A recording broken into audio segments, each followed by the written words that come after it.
शिवसेनेत उभी फूट पडल्यानंतर उभाटा आणि शिंदेंच्या शिवसेनेच्या कार्यकर्त्यांमध्ये नेहमीच खटके उडत असून रविवारी पुन्हा एकदा दोन्ही पक्षाचे कार्यकर्ते एकमेकांना भिडले.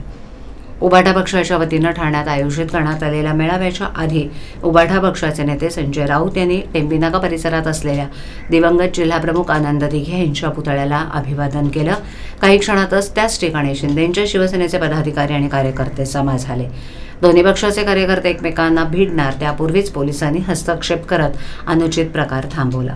मात्र दोन्हीकडून यावेळेला जोरदार घोषणाबाजी करण्यात आली.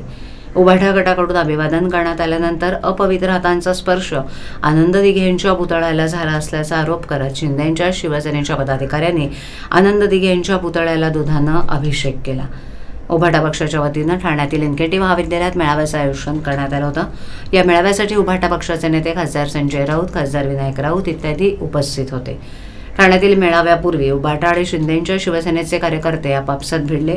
त्यावेळेला महिलांसह पोलिसांनाही धक्काबुक्की करण्यात आली. कार्यकर्ते पोलिसांमध्ये धक्काबुक्की शिवसेना ठाकरे गटाचे नेते खासदार संजय राऊत, खासदार अरविंद सावंत, खासदार अनिल देसाई, विनायक राऊत, चंद्रकांत खैरे यांचा ताफा आनंद दिघे यांच्या आनंद आश्रमाकडे येताच शिंदे शिवसेनेचे पदाधिकारी, शहरप्रमुख हेमंत पवार, माजी महापौर मीनाक्षी शिंदे, सुधीर कोकाटे यांनी राऊतांच्या निषेधाच्या घोषणा दिल्या. तसंच ठाकरे शिवसेनेच्या ताफ्याकडे जाण्याचा प्रयत्न केला.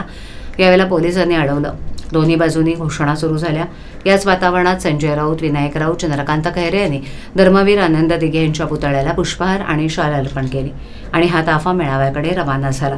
त्यानंतर शिंदे शिवसेनेचे पदाधिकारी दिघेंच्या पुतळ्याच्या ठिकाणी पोहोचले आणि अपवित्र हाताने हार घातल्याचं सांगत दुग्धाभिषेक केला आणि राऊतांची पांढरी शाल फेकून भगवी शाल घातली.